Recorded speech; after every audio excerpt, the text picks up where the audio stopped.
sekarang kita masuk ke segmen keempat di materi akustik ruang.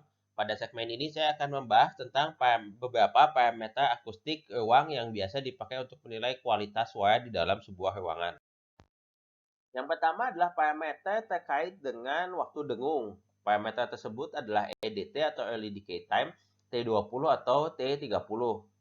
Parameter ini dikembangkan karena pada praktiknya di lapangan sulit untuk mendapatkan situasi di mana suara di dalam ruangan meluyuh sebesar 60 desibel.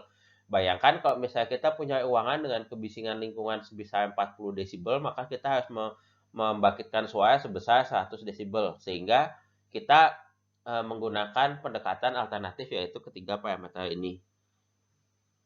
EDT atau Early Decay Time adalah waktu peluyuhan 60 yang dihitung dengan berdasarkan ekstrapolasi dari peluyuhan sebesar 10 desibel. Pada contoh ini antara 0 sampai 10 desibel. Jadi peluyuhan 10 desibel, lalu untuk dapat nilai EDT ini pada dasarnya 10 desibel kemudian dikalikan dengan 6. Ini kita waktu yang dipakai untuk mengekspresikan waktu dengung.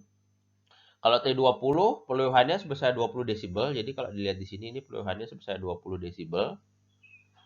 Dan sama konsepnya diekstrapolasi sehingga kita bisa mendapatkan nilai waktu dengung. Jadi dikalikan dengan 3. Dan T30 adalah peluyuhan sebesar 30 desibel yang kemudian diekstrapolasi.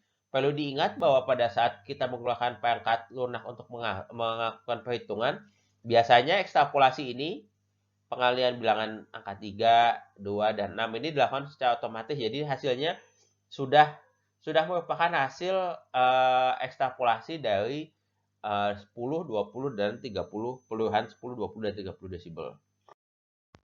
Parameter yang lain adalah parameter kejelasan suara yang merupakan rasio logaritmis energi dari suara langsung yang datang ke suatu titik pada waktu 0 sampai 80 milisecond terhadap energi suara yang berikutnya.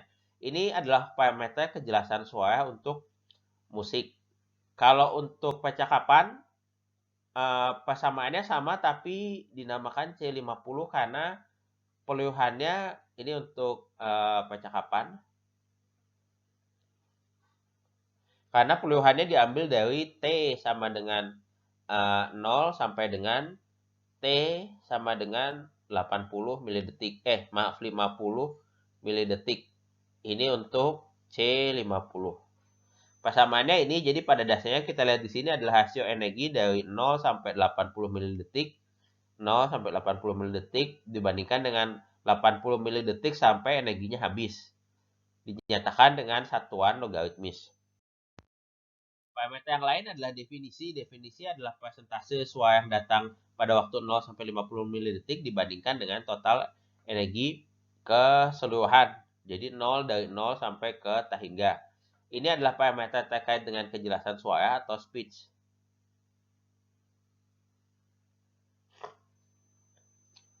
Dan pada dasarnya semakin tinggi kebutuhan akan kejelasan suara, parameter nilai C50 atau 80 C80 atau C50 dan D50 yang dipersyaratkan semakin besar. Misalnya, untuk keperluan speech nilai D50 ini dipersyaratkan nilainya harus di atas 50%.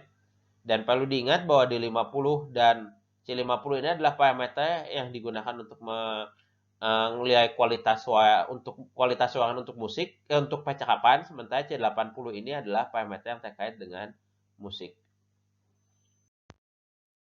Untuk mendapatkan parameter tersebut, kita menggunakan variabel yang disebut dengan respon impuls. Dengan menggunakan pengukuran respon impuls, yang pada dasarnya kita memberikan sinyal berupa impuls atau berupa ledakan di dalam ruangan, dan kemudian peluyuhannya kita rekam untuk mendapatkan data yang disebut dengan respon impuls.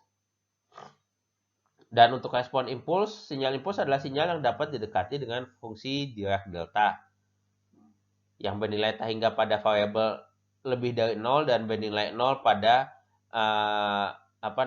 pada nilai X lebih besar, tidak sama dengan 0. Jadi kalau dilihat dia muncul 1 lalu menghilang. Dan ini biasanya digunakan untuk mendapatkan parameter-parameter yang berbasis dengan respon impuls seperti yang sudah dijelaskan pada bagian sebelumnya. Itu tadi sedikit terkait dengan parameter akustik ruang. Sampai berjumpa di segmen kelima.